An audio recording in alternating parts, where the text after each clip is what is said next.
나이가 들어가면서 예전 같지 않게 머리가 잘 안 돌아가고 몸이 부어 있고 늘 몸이 좋지 않다고 느낄 때가 많습니다.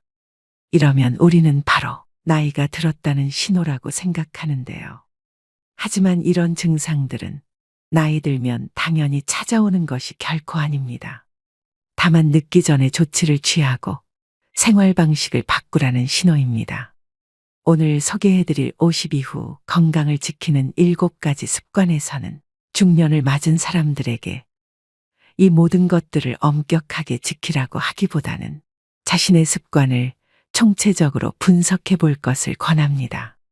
또 중년 이후의 건강 수칙은 복잡하지 않다고 말합니다. 적게 먹고 더 많이 잘 자고 간헐적으로 단식 그리고 하루에 20분씩 명상 또는 이완 호흡을 하고 자연에 가까운 음식을 먹고 함께할 사람을 찾는 것입니다. 그리고 되도록 많이 맨발로 걸으라고 합니다. 건강과 면역력을 저절로 키워주는 마법의 알약은 없습니다. 하지만 면역 체계와 신체의 모든 시스템을 튼튼하게 만들어주는 생활 방식은 분명히 있습니다. 길어진 인생 후반전을 어떻게 나이 들어가느냐는 자신에게 달려 있습니다. 이제 나를 위해 바꾸셔야 됩니다. 50 이후 건강을 지키는 7가지 습관 바로 시작하겠습니다. 소식은 기본 중의 기본이다. 건강하게 나이 들기 위한 가장 중요한 원칙은 무조건 적게 먹는 것이다. 45세 정도가 되면 우리 몸은 예전만큼 많은 칼로리를 필요로 하지 않는다. 우리 몸은 이제 새로운 것을 만들어내지 않고 지금 가지고 있는 것을 보호하고 보존할 뿐이어서 연료가 적게 필요하다. 최근에는 칼로리 섭취량을 30% 줄인 사람들이 더 오래 살고 노년기의 질병에 걸리지 않았다는 연구 결과가 나왔다. 이 연구에서는 실험 참가자들이 어떤 음식을 먹는지를 전혀 고려하지 않고 오직 먹는 양만 계산했다. 단 하나의 변화만으로 그러니까 소식을 하고 5년 단위로 식사량을 조금씩 줄이기만 해도 확실한 결과를 얻을 수 있다는 것이다. 음식을 적게 소비하면 몸 안의 기관들의 부담이 덜 간다. 소식을 하면 몸이 처리할 일이 줄어들고 버려야 할 폐기물도 적어진다. 몸의 일거리가 줄어들면 남은 에너지를 신체 전반의 기능을 수행하는 데 사용할 수 있다. 소식하라는 것은 어려운 요구라는 생각도 든다. 인생에서 가장 행복한 순간들에는 늘 음식이 중심에 놓인다. 가족, 친구들과 식탁에 둘러앉은 시간은 정말 소중하다. 그리고 공동체, 사랑, 공유, 연결과 같은 것들은 건강하게 나이 드는데도 꼭 필요하다.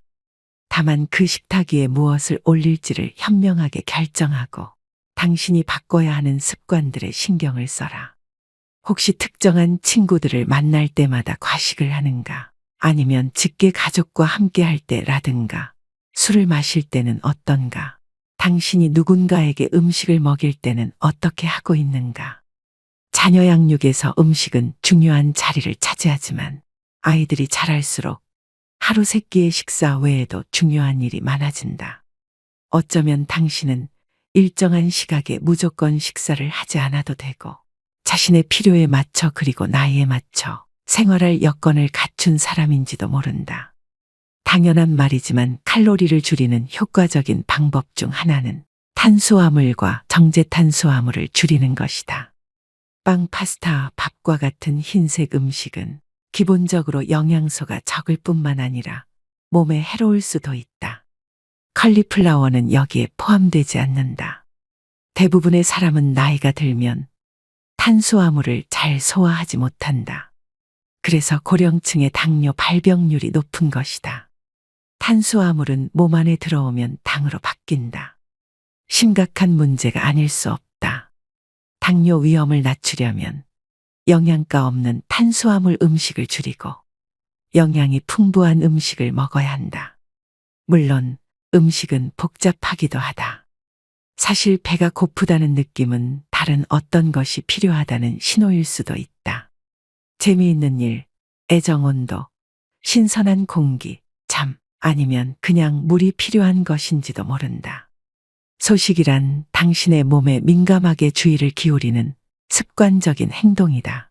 집에 들어가자마자 정말 배가 고픈 것인지 생각해 보지도 않고 부엌으로 달려간다를 경계하는 것이다. 먼저 배가 80% 정도 찰 때까지만 먹는다는 단순한 규칙을 지켜보라. 공복을 채우는 것과 바지 단추를 풀어야겠다고 느낄 만큼 배부르게 먹는 것은 다르다. 이것 하나만 지켜도 삶이 달라진다. 더 많이 더 잘 자기. 이 책의 목표 중 하나는 통증이 찾아오고 여기저기 아픈 곳이 생기기 전에 당신의 삶을 변화시키는 것이다. 나이가 들면 그날의 피로를 회복하는 양질의 수면이 퍼즐의 중요한 조각이 된다. 잠을 중요하게 지급하라. 그러면 금세 건강해지는 것을 느낀다. 우리가 나이듦의 징후로 생각하는 증상의 대부분은 우리의 몸이 규칙적이고 더 많은 그리고 더 좋은 휴식을 필요로 한다는 신호에 지나지 않는다. 밤에 잠을 못 이루거나 중간에 자꾸 깨더라도 포기하지 마라. 문제를 살피면서 의식적으로 밤잠을 잘 자기 위한 대책을 세워라. 이것은 단순히 저녁 시간을 어떻게 보내느냐의 문제가 아니다. 밤 시간의 습관과도 관련되는 문제다. 아침에 일어나자마자 밖으로 나가서 햇빛을 쬐라. 그러면 당신의 생체 리듬이 자연의 주기에 맞춰진다. 낮에는 활기 있고 해가 지면 활력이 떨어지다가 밤에는 잠이 온다. 아침 시간에는 명상을 하라. 아침 명상은 밤잠에 긍정적으로 작용한다. 운동도 마찬가지다. 낮 시간에 유산소 운동을 하면 밤에 더 쉽게 잠이 든다. 꿈을 꾸는 시간인 렘 수면 시간과 깊은 잠을 자는 시간이 모두 충분해야 한다. 비렘 수면이라고 불리는 깊은 잠을 잘 때는 두뇌 활동이 거의 일어나지 않는다. 바로 이때 몸 안에서 회복이 진행되고 뇌의 노폐물 시스템이 작동해 단백질과 기타 독성 물질을 제거한다. 잠을 푹 자지 못해 비렘 수면이 부족하면 글림프 시스템이 제 기능을 수행하지 못하고 그 결과 노폐물이 뇌 안에 쌓여 흐릿하고 몽롱한 기분으로 생활하게 된다. 대다수 사람들은 7시간에서 9시간 수면을 취할 때 몸 상태가 최적이 된다. TV와 소셜미디어, 끝없는 업무 이메일에 수면 시간을 빼앗기고 있다면 당장 그 습관부터 바꿔라. 잠을 자다가 자꾸 깨는 것은 나이 들면 당연히 생기는 증상이 아니다. 물론 호르몬 부작용 때문에 쉽게 잠들지 못하거나 푹 자지 못할 수는 있다. 그리고 나이가 들면 밤에 소변을 보기 위해 더 자주 일어나게 된다. 하지만 조금만 노력하면 잠깐 깼다가도 쉽게 다시 잠들 수 있다. 설탕은 정말로 줄여야 한다. 나이가 든 사람에게 설탕은 아주 해롭다. 설탕은 면역 체계를 약화시킨다. 그리고 모두가 두려워하는 당뇨병, 심장질환, 암, 알츠하이머병 같은 병을 키운다. 설탕이 특정한 단백질과 결합하면 노폐물을 만들어내고 그 노폐물은 혈관 내에 쌓인다. 이 노폐물은 여기저기 머물러 있다가 당신의 신체 기관에 마치 녹이 끼듯 내려앉는다. 가장 넓게 분포하는 기관인 피부에 이 노폐물이 자리 잡으면 주름살로 나타난다. 이 노폐물은 세포막을 손상시키고 혈관벽에 미세한 구멍을 뚫기도 한다. 만약 당신이 생활 습관을 딱 하나만 바꾼다면 그것은 정제당 섭취를 줄이는 것이어야 한다. 그리고 꿀과 아가베 시럽도 줄여라. 꿀과 아가베 시럽도 당신의 몸의 설탕과 똑같이 작용한다. 설탕은 다양한 가공식품 안에 숨어 있지만 우선 명백한 음식들부터 줄이자. 시리얼, 쿠키, 사탕, 탄산음료, 과일 주스. 참, 과일 주스는 탄산음료와 똑같이 몸에 나쁘다. 정말로 달콤한 음식이 당길 때는 베리류나 초록 사과를 먹어라. 초록 사과는 붉은 사과보다 당이 적다. 과일에 함유된 섬유질은 장의 흡수 속도를 약간 늦춰주기 때문에 과일을 먹으면 설탕이 많이 들어가 다른 음식을 먹을 때처럼 당이 곧바로 몸에 흡수되어 혈당이 급상승하지는 않는다. 당신이 커피에 설탕을 조금씩만 넣어 마신다고 해도 오랫동안 누적되면 양이 많아진다. 그냥 설탕을 끊어라. 그렇다고 화학물질 범벅인 인공감미료를 넣지는 말자. 정말로 커피나 차를 달게 해서 마시고 싶다면 나안과를 대신 넣어보라. 나안과는 각설탕처럼 생겼고 사탕 형태로도 판매된다. 아니면 천연감미료인 스테비아를 사용하라. 일부 스테비아 제품에는 다른 감미료가 첨가되어 있으므로 100% 스테비아를 구입해야 한다. 솔직히 말하면 나안과도 스테비아도 진짜 설탕 맛은 아니지만 달콤하긴 하다. 나안과나 스테비아는 단 것을 찾는 입을 달래기 위한 도구로 활용하라. 최종 목표는 당신의 미각이 설탕을 갈망하지 않게 만드는 것이다. 현대사회는 설탕을 기분 좋은 간식이라는 틀로 바라본다. 디저트는 쾌락이며 때로는 보상으로 제공된다. 그러나 사실 설탕은 몸에 상이 아닌 벌을 준다. 그리고 설탕을 끊기가 그토록 어려운 이유는 그것이 약물이기 때문이다. 설탕은 코카인이나 헤로인과 똑같이 뇌의 특정 영역을 자극하는 중독성 물질이다. 그러니 설탕을 무서워해야 마땅하다. 장과 면역력은 하나다. 면역체계의 70%는 뱃속에 있다. 나이가 들수록 장내 마이크로바이옴은 몸을 건강하게 유지하는 것이 중요해진다. 좋은 박테리아의 종류가 많아야 하고 나쁜 박테리아의 수는 적어야 한다. 우리 몸 안의 작은 미생물 생태계가 망가지면 우리의 섬세한 장벽이 약해져 몸 전반에 심각한 문제를 일으킬 가능성이 있다. 장벽은 몸과 외부 세계, 음식, 벌레, 독성 물질이 위험이 있는 것 사이의 1차 방어벽이다. 장벽은 무엇이 우리의 시스템 안으로 들어와도 되고 무엇이 들어오면 안 되는지를 결정한다. 따라서 장벽을 잘 보호하는 것이 건강을 지키는 열쇠다. 마이크로바이옴이 건강하지 못하고 균형이 깨져 있으면 연약한 구조로 이루어진 장벽이 느슨해져서 미세한 틈이 생긴다. 그러면 박테리아 독성 물질 그리고 완전히 소화되지 못한 음식물이 이 틈을 통해 혈관으로 새어나갈 수 있다. 이것은 장누수라 불리는 현상으로 무시무시한 이름만큼이나 실제로 더 해롭다. 혈관으로 새어 들어온 입자들은 몸속에 어디에서 염증을 일으킬지 모른다. 이것은 모두 몸속에서 일어나는 일이지만 그 결과는 심각하다. 장누수가 발생하면 관절 통증, 피부 발진, 심한 기분 변화, 불안, 우울감, 눈으림, 브레인포크, 머리에 안개가 낀 것처럼 멍하면서 인지 기능과 집중력, 주의력 등이 저하되는 상태, 호르몬 문제로 이어질 수 있다. 장누수는 면역력을 떨어뜨리고 자가 면역 문제를 악화시킨다. 우리가 나이 탓으로 돌리는 증상의 상당 부분은 사실 마이크로바이옴이 균형이 깨진 결과다. 그리고 이것은 개선할 여지가 있는 문제들이다. 시작은 식단 조절이다. 가공 처리되지 않은 신선한 유기농 식품을 먹어라. 항생제와 호르몬을 주입한 동물성 식품을 멀리하라.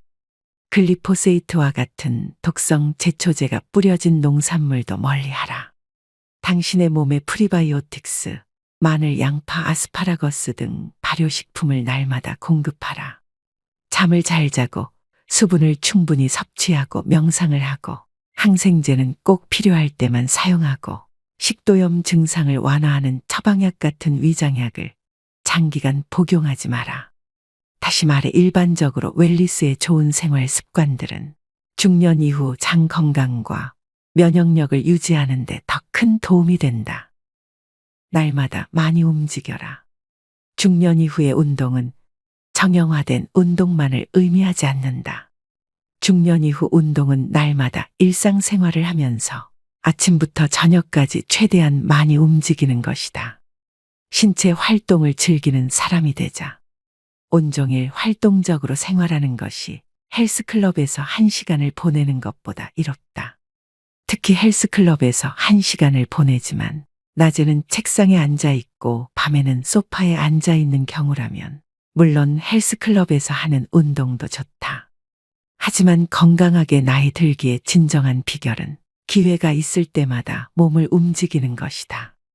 신체 활동은 활력과 민첩함을 유지하는 것 외에도 스트레스와 우울감을 덜어주고 순환을 촉진해 수면의 질을 높여주며 면역 회복력을 키워 만성질환 발병 확률을 낮춰준다. 중년 이후에는 운동에 각별히 신경을 써야 하는데 강도 높은 운동을 하기보다는 운동의 빈도를 높이려고 노력해야 한다. 유감이지만 당신의 몸은 이미 쇠약해지고 있다. 우리 모두가 그렇다. 40세쯤 되면 근육이 성장태세에서 보전태세로 전환한다. 그러면 이때는 무엇에 집중해야 할까? 근육을 최대한 유지하는 것이 중요하다. 무엇보다 부상을 예방해야 한다. 우리의 핵심 모터는 몸에 해를 입히지 말자가 되어야 한다. 나이가 들수록 치유하는 능력이 떨어지기 때문이다. 당신의 몸은 늘 바쁘다. 몸은 건강을 유지하기 위해 항상 수리하고 일상적으로 닳거나 찢겨지는 부분을 수리한다. 바깥 세상과 우리가 먹는 음식에 들어있는 세균과 독성 물질을 처리하고 기능을 원활히 수행하기 위해 열심히 움직인다. 예를 들어 당신이 발목을 삐었다면 일상적으로 신체를 유지하는 데 사용되는 에너지의 일부가 발목으로 가야 한다. 당신의 몸은 그 발목을 고치기 위해 요소와 소염작용을 하는 영양소들을 생산해야 하고 그러는 동안 몸의 다른 필수적인 회복 능력은 그만큼 줄어들게 마련이다. 나이가 들면 자원도 감소하기 때문에 몸을 보호하는 것이 현명한 일이다. 다치지 않도록 조심하는 것은 몸 전반의 건강을 유지하기 위해 꼭 필요한 긍정적이고 적극적인 활동이다.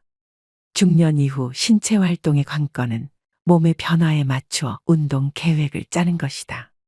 덜 격렬한 운동을 선택하고 몸의 어떤 부위가 아프면 그 운동을 멈춰라. 생각보다 많은 사람이 통증을 무시하고 운동을 계속한다. 이런 태도는 건강하게 나이 드는데 도움이 안 된다. 나이에 적응하고 기꺼이 후퇴하고 변화를 시도하는 편이 훨씬 낫다. 달리기를 할 때마다 통증을 느낀다면 자전거 타기로 바꿔보라. 자전거를 못 타게 되면 수영을 하라. 고난이도 요가 동작을 했더니 몸이 아프면 그런 동작은 하지 마라. 물론 어려운 일일 수도 있다. 사람들은 자신의 운동 능력에 애착을 가지고 있으며 그 운동 능력을 자신의 정체성의 일부로 간주하기 때문이다. 하지만 운동 능력은 밀어붙이는 것보다 보존하는 것이 중요하다. 당신이 30대 때 철인처럼 튼튼했더라도 50대에는 철인이 아닐 수 있다는 사실을 받아들여야 한다. 그리고 근육과 관절은 평생 써야 하므로 근육과 관절이 다 닳기 전에 신중하게 생각하라. 90세에 얼마나 잘 걸을 수 있느냐는 지금 몸을 어떻게 보살피느냐에 달려있다.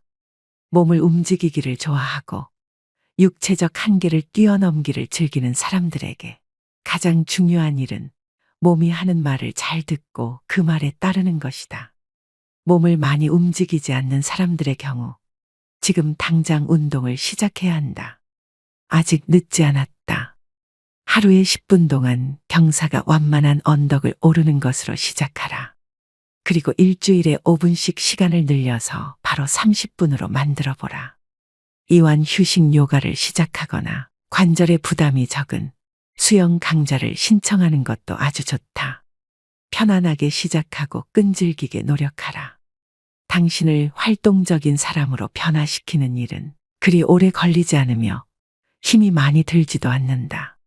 그리고 중년 이후의 삶을 사는 우리 모두에게 하루 내내 움직일 기회를 찾아보고 기쁜 마음으로 움직이자. 조금 일찍 지하철을 타고 일찍 내려 사무실까지 걸어가거나 버스에서 한두 정류장 앞에 내려 집까지 걸어보라. 건물의 위층으로 올라갈 때는 엘리베이터를 타지 말고 계단을 이용하라. 내려갈 때는 하지 마라. 계단을 내려가거나 언덕을 내려가는 운동은 무릎에 부담을 진다. 점심시간을 신체활동 시간으로 바꿔보라. 가능하다면 야외에서 신선한 공기를 들이마시며 쉬어라. 반드시 힘이 많이 되는 운동을 할 필요는 없다. 자주 꾸준히 실행 가능한 활동을 하라. 많이 움직이는 사람이 되자. 햇빛과 함께 하루를 시작하라. 생체 리듬은 우리의 몸의 하루 24시간의 변화를 자연과 연동시키는 장치라 할 수 있다. 생체 리듬은 건강 관리에 도움이 된다. 그리고 우리는 독한 화학물질이 들어있을 수 있는 선크림으로 햇빛을 차단해야 한다고 알고 있지만 사실 햇빛은 건강에 유익하다. 항상 뭔가를 발라서 햇빛을 막을 필요는 없다. 밖으로 나가서 얼굴에 햇빛을 느껴보고 계절이 허락한다면 팔과 다리도 날마다 햇빛에 노출시켜라. 밤에 잠이 잘 오도록 하는 비결 중 하나는 자연광과 함께 하루를 시작하는 것이다. 아침 햇빛은 당신의 몸에 잠을 깨라는 신호를 전달하고 수면 호르몬인 멜라토닌 분비를 중단하고 당신의 생체 시계를 조정해서 낮 시간에는 활기를 얻고 밤에는 차분해지도록 해준다. 식사 시간도 생체 시계에 지대한 영향을 미친다. 신체 대사의 리듬을 생각하면 가장 크지만 식사는 한낮에 해야 한다. 밤늦게 음식을 먹으면 당신의 몸은 낮 시간 칼로리와 에너지가 필요한 시간이라고 인식한다. 그러면 수면 호르몬 분비에 부정적인 영향을 주고 밤에 잠이 잘 오지 않거나 밤새 잠을 설치는 등의 문제가 생긴다. 숙면을 취하지 못하면 당신의 몸과 안에 반드시 필요한 정서와 회복이 제대로 이루어지지 않는다. 그 결과 당신은 앞에서 언급한 악순환이 반복된다. 찌뿌둥한 상태로 잠에서 깨어나고 에너지를 얻기 위해 탄수화물을 섭취하고 맑은 정신을 유지하기 위해 늦은 오후에 커피를 마시고 밤에는 또 다시 잠을 이루지 못하고 잠을 소중하게 여기는 것은 당신이 건강을 위해 할 수 있는 가장 중요한 일들 중 하나다. 낮의 햇빛과 밤의 어둠에 맞추는 생활은 자연에 순응하는 가장 기본적인 방식이며 건강에도 좋다. 따뜻한 물로 샤워하고 찬물로 헹구기. 우리의 생활을 들여다보면 우리를 죽이지 않으면서 강하게 만들어주는 기회가 많이 있다. 가장 쉬우면서 내가 좋아하는 방법 하나를 소개하자면 따뜻한 물로 샤워하고 나서 30에서 60초 동안 찬물로 마무리하는 것이다. 직관적으로 생각해도 냉수 마찰은 몸에 좋을 것 같지 않은가? 몸에 찬물을 끼얹는 순간 몸은 확 깨어난다. 냉수 마찰을 하면 몸속에 기가 활발하게 순환한다. 요즘에는 서양의학 책에도 냉수 마찰이 건강에 좋은 습관이라고 나온다. 냉수 마찰이 미토콘드리아의 생성과 건강에 도움이 된다는 연구 결과들도 있다. 이 책에 실린 음식 섭취나 수면에 관한 조언들도 모두 미토콘드리아의 생성과 기능 수행에 도움이 되는 것들이다. 따뜻한 물로 샤워하고 나서 찬물로 마무리하는 작은 습관 역시 미토콘드리아에 긍정적으로 작용한다. 따뜻한 물 찬물 공식은 역으로 응용해도 된다. 차가운 수영장에서 몸을 움직이다가 따뜻한 물에 몸을 담가보라. 사우나와 찬물 샤워를 번갈아 해보라. 또는 겨울에 외투를 입지 말고 잠시 바깥에 나가보라. 그러면 기분이 상쾌해진다. 이렇게 차가운 공기를 잠깐 쐬어주면 몸에 좋다. 어릴 때 어른들에게 들은 말과는 다르지만 호르메시스 원리를 응용해서 몸에 다른 종류의 가벼운 스트레스를 줄 수도 있다. 짧은 단식을 하거나 잠깐씩 격렬한 신체 활동을 해보라. 가벼운 스트레스는 몸을 청소하는 자가포식을 활성화하고 세포의 기능 수행과 회복을 돕는다. 나이가 들면 세포의 기능 수행과 회복 능력이 감소한다. 우리의 몸에 짧지만 강렬한 스트레스가 가해질 때 몸은 손상된 것을 더 잘 복구한다. 여기서 손상에는 극단적인 것만이 아니라 생활과 나이듦의 과정에서 자연스럽게 생기는 마모가 포함된다. 우리의 몸은 항상 스스로 수리를 하는데 호르메시스는 그 수리에 도움을 준다. 좋은 음식으로 하루 2끼만. 중년 이후에는 건강 측면에서 아침 식사가 하루 중에 가장 덜 중요한 끼니라고 말할 수 있다. 짧은 단식을 하면 좋은 점이 많은데 아침 식사를 건너뛰면 짧은 단식을 쉽게 할 수 있다. 당신이 지금 단식을 하고 있지 않더라도 하루에 3번보다는 2번 식사가 유익하다.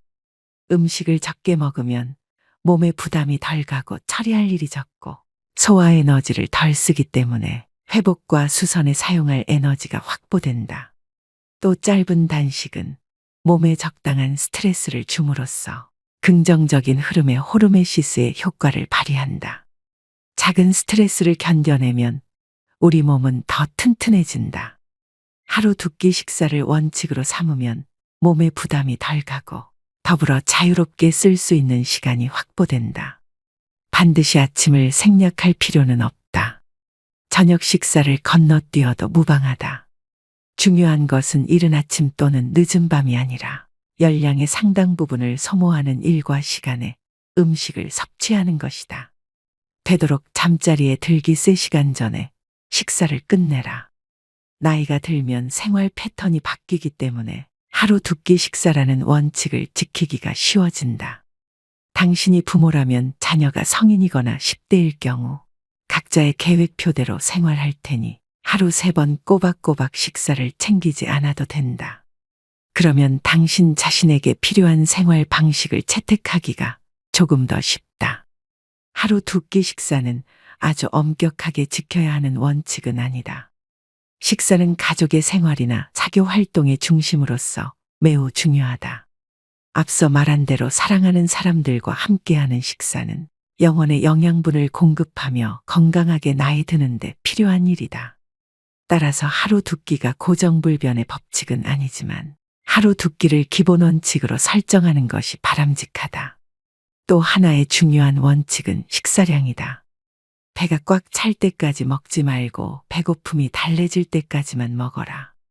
그리고 한 그릇 더 먹기 전에 잠시 쉬어라. 외식할 때도 소식과 영양에 신경 써야 한다.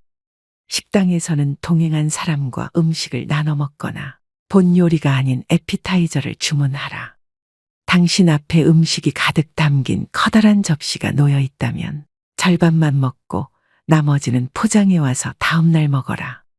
소식을 하면서 당신의 기분이 어떤지 살펴보라. 아마도 몸이 가볍고 에너지가 차오르는 느낌을 받을 것이다.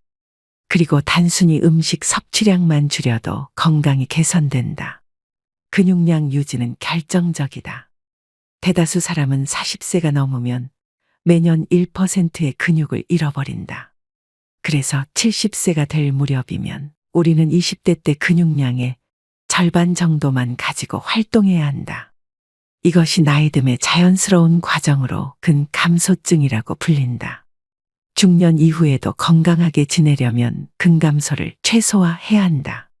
50대 후반까지는 근감소증을 크게 걱정하지 않아도 된다. 당신 자신을 잘 돌보고 운동을 하면 대개는 괜찮다. 60에서 65세 정도 후부터는 단백질 섭취량을 25% 정도 늘려야 한다. 설령 동물성 단백질 섭취량이 늘어난다 하더라도 퍼즐의 다른 조각은 근력 운동이다. 일상생활에서 끌기와 물건 들어올리기 같은 저항성 운동을 하면 근육량을 유지하는 데 도움이 된다. 근력 운동이란 단순히 뭔가를 들어올리는 운동이 아니다. 근력 운동은 저항성이 있는 모든 활동을 가리킨다. 저항성은 운동용 밴드, 공아령 그리고 자신의 체중, 요가에서 몸을 평평하게 유지하는 플랭크 자세 또는 푸시업의 하강 동작을 생각해보라.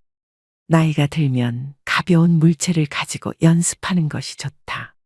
근육이 일을 하지만 관절의 통증이 느껴지지는 않는 안전한 운동을 하라. 다음날 약간 욱신거릴 정도, 물론 관절이 아니라 근육이 욱신거린다면 충분히 열심히 운동한 것이다. 적어도 일주일에 2번은 어떤 방식으로든 근력 운동을 하라. 근력 운동을 강화하라는 것은 유산소 운동을 하지 말라는 뜻이 아니다. 유산소 운동은 근육량을 늘려주지는 않지만 혈액순환을 촉진하고 세포의 미토콘드리아를 배가시키고 근육에 산소를 공급하고 지구력을 키우고 장수 유전자를 활성화한다. 근력 운동과 유산소 운동을 병행하되 최대한 여러 가지 운동을 배합하라. 다양한 운동은 부상을 예방하는 데도 도움이 된다. 부상은 특정 부위에 지속적으로 스트레스가 가해질 때 발생하는 경우가 많기 때문이다. 단백질과 근력 운동은 근육량 유지에 반드시 필요한 조건이지만 그것이 전부는 아니다. 전반적으로 건강한 생활 방식을 유지해야 한다. 염증을 유발하는 음식을 멀리해야 하며 잠을 푹 그리고 충분히 자야 한다. 근육량 유지의 중요성은 아무리 강조해도 지나치지 않다. 근육을 너무 많이 잃어버려서 노쇠해지는 일은 피해야 한다. 그래서 당신이 어떤 운동을 좋아하든 간에 들어올리기, 상체 운동, 등산, 플랭크, 물구나무 서기, 복싱, 수영, 자전거, 스쿼트 등의 운동을 꾸준히 하라. 날마다 기회를 포착해서 저항성 운동을 하라. 가구를 옮기거나 호스를 끌어당기거나 상자를 운반하라. 목적이 있는 행동도 엄연한 운동이다. 이제는 다치지 않는 것이 더 중요하다. 나이가 들면 회복이 어려워지고 회복 속도도 느려진다. 그래서 부상을 예방하는 데 집중해야 한다. 물론 나이 들어서도 땀이 쭉 빠지는 힘든 운동을 즐기고 그런 운동에서 쾌감을 얻는 사람이 있다. 그래도 극한까지 밀어붙이지는 마라. 운동을 지나치게 열심히 하는 것도 몸에는 스트레스로 작용한다. 그리고 스트레스가 너무 많으면 부상으로 이어지거나 면역 체계를 긴장시킬 우려가 있다. 당신이 가진 능력의 80% 선에서 무리가 가지 않게 운동하라. 그리고 당신의 일상생활 중 어떤 행동이 몸을 상하게 만드는 것 같으면 그 행위를 중단하라. 우리는 스트레칭을 충분히 하고 있지 않다. 스트레칭이 부족하면 근육이 경직되고 근막이 수축되어 통증이 생기거나 부상을 입기 쉽다. 스트레칭으로 근육을 유연하게 해주면 관절이 편안해지고 자세가 바로 잡히며 걸음걸이도 가벼워진다. 운동 전에 스트레칭을 하라. 수영을 하든 자전거를 타듯 아령 운동을 하든 요가를 하든 간에 시작은 천천히 하라. 몸에 시동이 걸리게 기회를 주어야 한다. 운동을 마무리할 때 더 스트레칭을 하라. 어디가 왜 아픈지를 관찰하라. 우리는 통증과 고통에 금방 익숙해진다. 몸이 스스로를 보호하기 적응하기 때문이다. 당신은 계단을 오르내릴 때 아킬레스건이 너무 많이 늘어나지 않게 하고 무릎에 가해지는 충격을 줄이기 위해 발을 비스듬히 돌리는가? 무거운 물건을 들 때는 어느 쪽 팔을 주로 쓰는가? 당신이 자주 하는 동작과 당신이 놓치고 있는 습관을 관찰하라. 그래서 문제를 회피하지 말고 바로 잡아야 한다. 미봉책을 사용하다 보면 다른 부위를 다치게 마련이니까. 통증은 발에서 시작해서 엉덩이로 올라가고 나중에는 허리와 어깨에 문제가 생긴다. 결국에는 불균형과 불편이 쌓이고 쌓여 문제를 해결하기가 어려워진다. 당신에게 필요한 운동을 잘 선택하면 하나의 부상에 대처하기 위한 행동이 다른 부상으로 이어지는 사태를 방지할 수 있다. 오늘의 영상 어떠셨나요? 나이를 잘 먹는다는 것은 단순한 운이 아니고 복권처럼 임의로 주어지는 혜택도 아닙니다. 그것은 일상생활 속에서 구체적인 선택의 결과물입니다. 여러분이 날마다 하는 일상적인 선택은 전반적인 건강과 신체의 자기보호 능력에 굉장한 영향을 끼치는데요. 최적의 나이듦이란 행복하고 활기차며 앞으로 수십 년 동안 정말 좋아하는 일들을 할 수 있는 것을 의미합니다. 이 책이 여러분의 인생 후반전의 건강 계획에 도움이 되었으면 하는 바람입니다. 이 영상은 책의 일부분만 소개해드렸습니다. 더 많은 정보를 알고 싶으시다면 책 전문을 읽어보시길 추천드립니다. 오늘도 노후의 지혜와 함께 해주셔서 감사드립니다. 황금빛으로 무르익어가는 여러분의 지혜로운 인생을 언제나 응원합니다.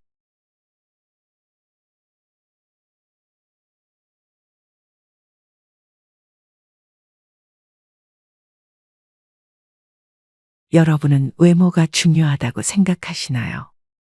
많은 사람들이 외모보단 마음이 중요하다고 말합니다. 하지만 말은 그렇게 하면서도 정작 대부분은 외모를 보는데요. 상대방의 깊이를 알기 전까지는 첫인상이나 외모가 신뢰를 형성하는데 결정적으로 작용하는 것은 부정할 수 없습니다. 외모가 경쟁력이라는 말을 한 번쯤은 들어보셨을 겁니다. 이처럼 세상을 살아가는 데 있어서 외모는 정말 중요한 요소 중 하나입니다. 외모가 주는 이점은 남들보다 앞선 출발선에 설 수 있다는 것입니다. 어떤 연구에 따르면 능력이 같아도 잘생긴 사람은 못생긴 사람보다 임금을 10%더 받는다고 합니다. 똑같은 죄인일지라도 미녀는 무죄를 받을 확률이 더 높다는 미국 자료도 있습니다. 외모 관리는 나이가 들수록 그 중요성이 더욱 커집니다. 외모는 성숙하게 나이 든 내면의 자기 표현이자 자기다움의 외적 상징이기도 하죠. 외모 관리라고 해서 졸부처럼 돈과 상표만 걸치는 부티가 아닌 귀티가 나도록 해야 됩니다. 그것은 전화 음성, 운전 습관 그리고 의상 코디에서도 묻어납니다. 물론 내면도 중요합니다.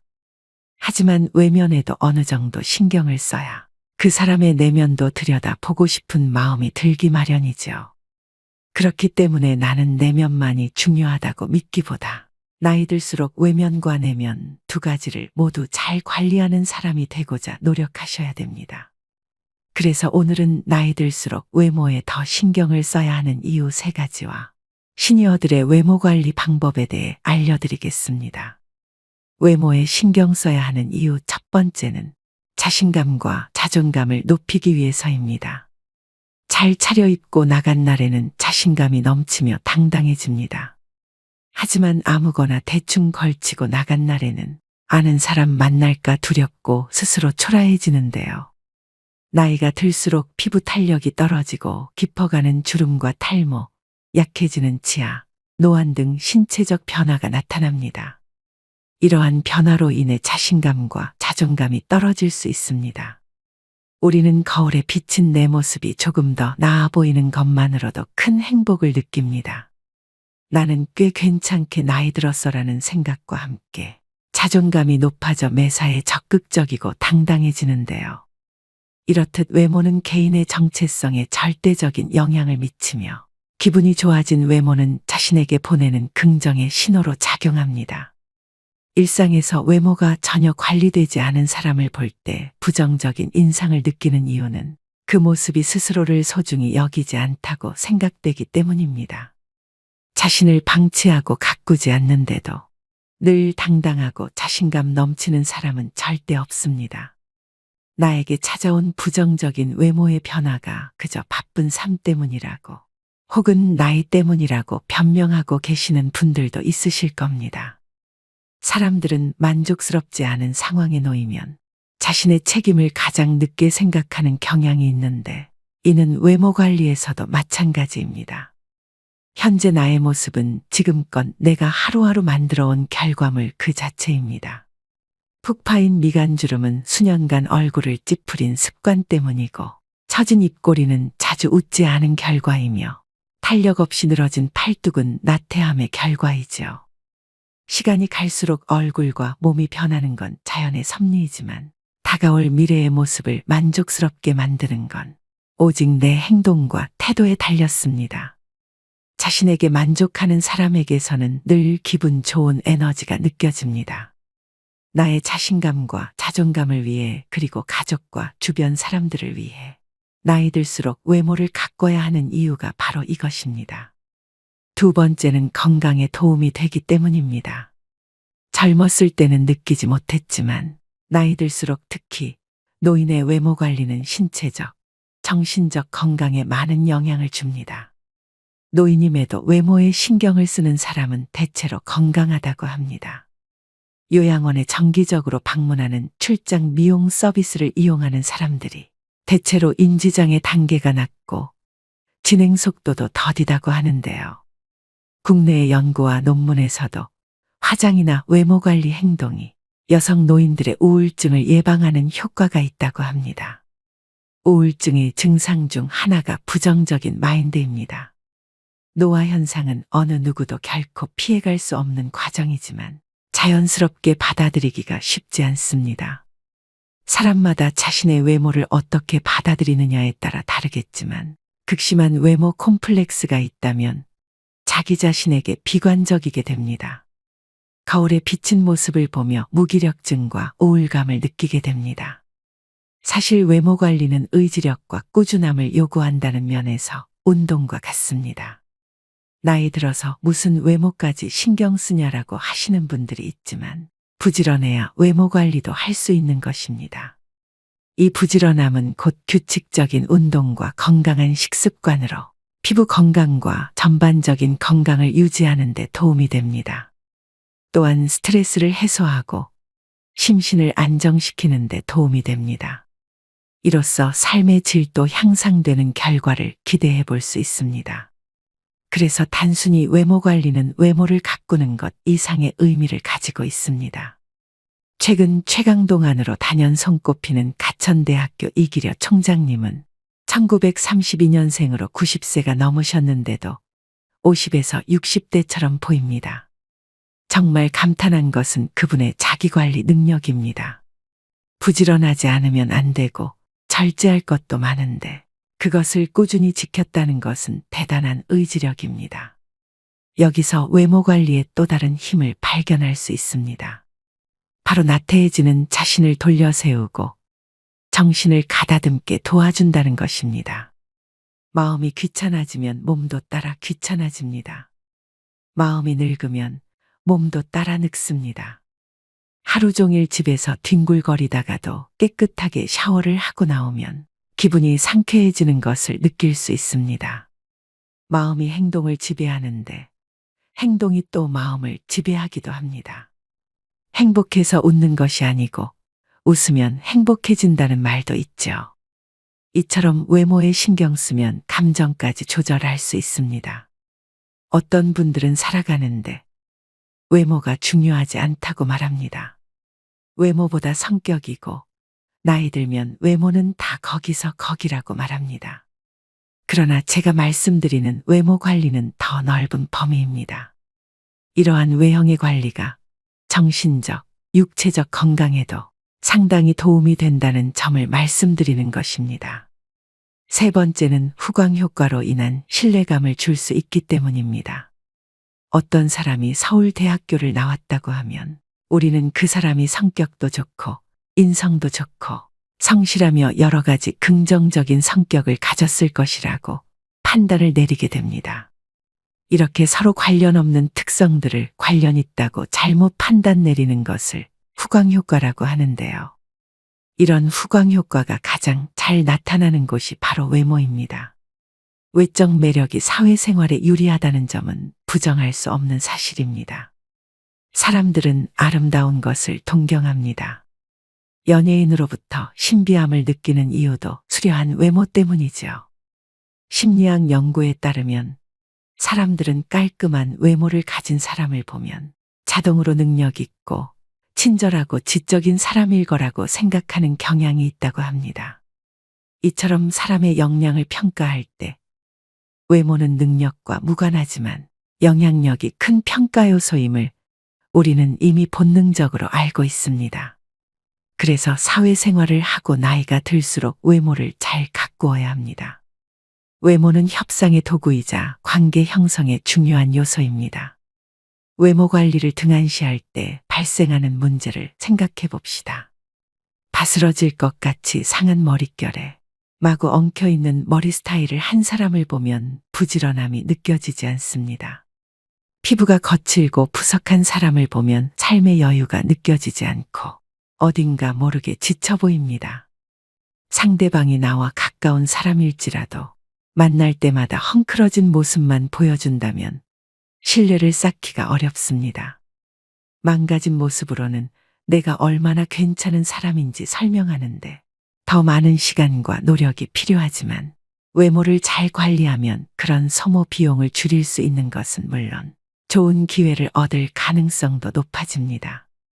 의사전달 효과 역시 몸짓과 표정, 시선이 55%이고 목소리 톤은 38%, 내용은 겨우 7%에 미친다고 합니다. 그만큼 사람과의 관계에서 외적 요소가 많은 비중을 차지합니다. 나이가 들면서 경험과 지식, 사회적 신용이 높아지지만 이를 제대로 표현하지 않으면 상대방에게 올바른 메시지를 전달하는데 어려움이 생길 수 있습니다. 이때 깔끔하고 정돈된 외모는 상대방에게 효과적인 메시지를 전달하는 데 도움이 됩니다. 나이가 들면서 외모에 신경 쓰는 것은 단순히 미용이나 패션만을 위한 것이 아닙니다. 이는 상대방에게 자신의 가치와 신뢰감을 전달하는 수단이 되며 이를 통해 사회활동 참여를 더 원활하게 할 수 있습니다. 이렇게 나이 들수록 외모가 중요한 이유 3가지에 대해 알아봤는데요. 외모를 전혀 신경 쓰지 않는 사람들을 만나보면 내면 역시 그리 건강하지 못한 경우가 많습니다. 머리에 기름이 끼고 얼굴빛이 칙칙하며 배가 볼록 나온 사람 중에 스스로를 잘 돌보는 사람이 거의 없지요. 사실 내면이 성숙한 사람들의 외모가 그렇지 못한 사람들보다 훨씬 더 보기 좋은 경우가 많습니다. 그렇다면 외모 중 나이 들수록 꼭 신경 써야 하는 부분 4가지는 무엇일까요? 먼저 첫 번째는 몸매보다 자세 관리입니다. 나이가 들수록 팔을 등 뒤로 젖히고 걷는 경우가 많습니다. 실제로 노인의 보행 자세를 보면 대개 허리를 구부정하게 굽히고 팔을 뒤로 한 채 걸어갑니다. 그 이유가 뭘까요? 노인들이 팔을 등 뒤로 한 채 걸어가는 이유는 몸통이 앞으로 넘어가지 않도록 지지하기 위함인데요. 나이가 들수록 근육량과 유연성이 떨어져 척추의 곡선이 뻣뻣해지고 등이 앞으로 굽고 거북목을 가지게 되는 경우가 많습니다. 노년기에 허리가 굽지 않고 꼿꼿한 자세를 유지하기 위해서는 평소 항중력근을 잘 관리해야 합니다. 항중력근은 몸을 세우는 근육으로 자세와 보행 기능, 균형 감각을 유지하는 역할을 합니다. 기본은 규칙적인 운동과 생활 관리입니다. 충분한 단백질 섭취와 규칙적인 신전 스트레칭 및 근력 운동을 통해 현재의 모습을 오랫동안 유지하는 노력이 필요합니다. 매일 7,500보 이상 걷고 유산소 운동과 수영, 자전거 타기 등 운동도 도움이 됩니다. 바른 자세는 자신감과 자세한 인상을 주는 데도 도움이 됩니다. 올바른 자세를 유지하면 우리는 자신에게 자신감이 생기고 타인에게도 자세한 인상을 줄 수 있습니다.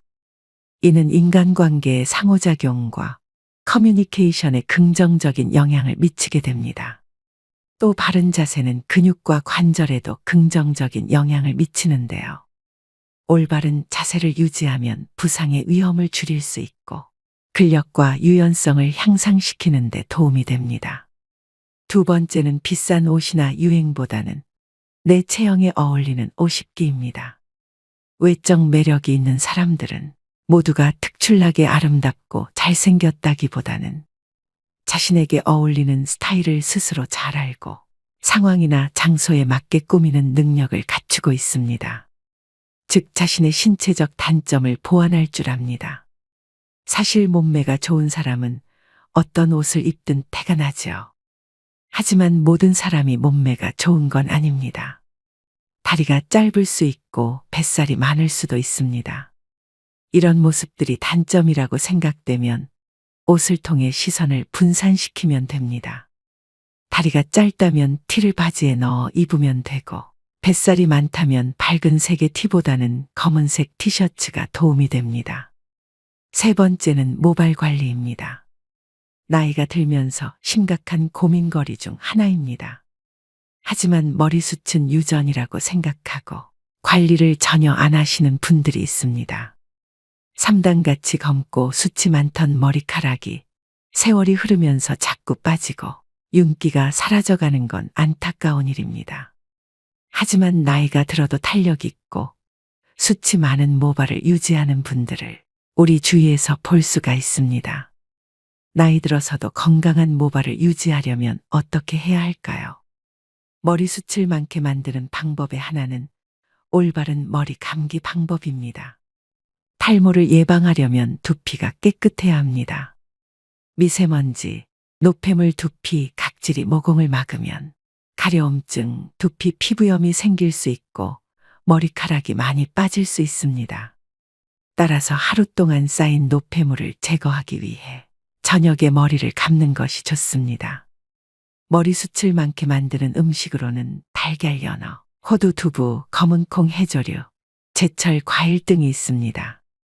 사람의 외모에서 머리는 약 70%를 차지하는 매우 중요한 부분입니다. 건강하고 아름다운 머릿결은 우리의 자신감을 높여주고 매력을 더해줍니다. 그러나 많은 사람이 피부 관리에는 열심이지만 두피 관리를 소홀히 하는 경우가 많습니다. 노년기에도 젊고 건강한 모발을 유지하려면 젊어서부터 꾸준히 모발을 관리해주는 습관이 필요합니다. 네 번째는 채취 관리입니다. 나이가 들어가면서 짙어지는 채취 때문에 고민하시는 분들이 많습니다. 흔히 노인 냄새, 호라비 냄새라고 부르기도 합니다. 진정한 외모 관리는 시각적 모습뿐만 아니라 향기까지 관리하는 데 있습니다. 자신의 체취를 알고 그에 맞는 관리법을 선택할 수 있는데요. 노년기에는 땀의 분비가 상대적으로 적고 실내 활동이 많아 의외로 매일 샤워를 하는 것을 꺼리는 경우가 있습니다. 하지만 노인 채취는 땀샘의 피지와 연관이 있기 때문에 특히 피부가 접히기 쉬운 부분을 청결하게 유지하는 게 좋습니다.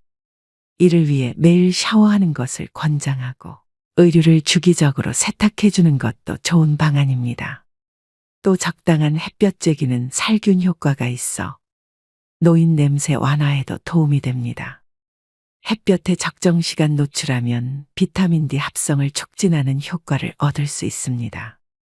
입이 마르면 구강 내 세균이 증가해서 구취가 나고 잇몸 건강에도 악영향을 미칩니다. 정기적인 치과 진료와 식사 후에는 양치를 꼭 하셔서 치아 건강에도 신경 쓰셔야 합니다. 눈이 크고 코가 얼마나 오똑한지, 얼굴형이 계란형인지, 몸매가 말랐는지 글래머스한지 이런 것들은 젊을 때나 중요하게 생각하는 외적 요소입니다. 그러나 나이가 들어갈수록 그 세부적인 비중이 줄어들고 사람의 전반적인 이미지를 결정하는 이 네 가지만 남게 됩니다. 오늘부터 꼭 실천하셔서 노후의 외모 관리에 도움이 되셨으면 좋겠습니다. 오늘의 영상 어떠셨나요? 외모를 망가뜨리는 가장 쉬운 방법은 편한 대로 행동하는 것이라는 말이 있습니다.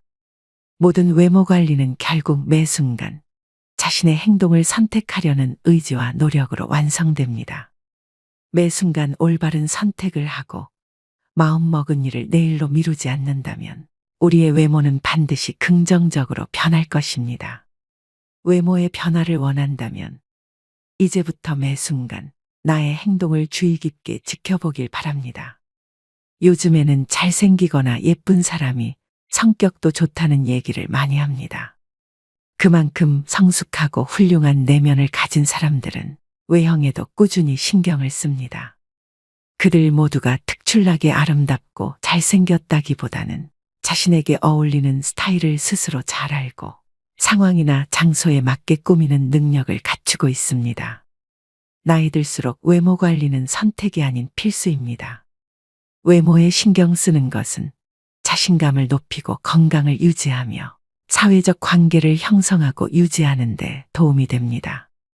한창 돈을 모아야 하는 젊은 시절에는 외모 관리가 중요한 요소가 아닐 수도 있습니다. 젊음의 가난은 고난이지만 노년의 가난은 재난이라고 합니다. 한 푼이라도 돈이 나를 위해 일하는 시스템을 만들기 위해 젊을 때는 타인의 눈치를 보지 않고 옷 한 벌 사지 않으면서 꼬지람을 감내할 수도 있습니다. 그러나 중장년에 접어들면서 앞으로 인생의 여정이 길어질수록 외모의 평가로부터 자유로울 수 없지요. 물론 이것들은 하루아침에 달성할 수 있는 것들이 아닙니다. 시간과 노력이 필요하며 이것들이 쌓여 나의 외모 경쟁력을 높여주는 것이겠죠. 외모만으로만 편한 삶을 살 수는 없지만 내 삶의 질을 높여주는 건 확실합니다. 인생은 결과가 아닙니다.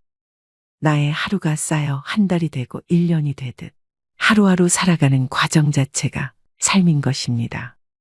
여러분의 삶은 어떠신가요?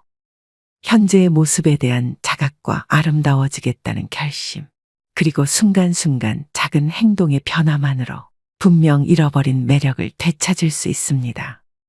삶이 주는 오늘 하루를 낭비하시지 말길 바라면서 오늘의 영상 마무리하겠습니다. 오늘도 노후의 지혜와 함께 해주셔서 감사드립니다. 황금빛으로 무르익어가는 여러분의 지혜로운 인생을 언제나 응원합니다.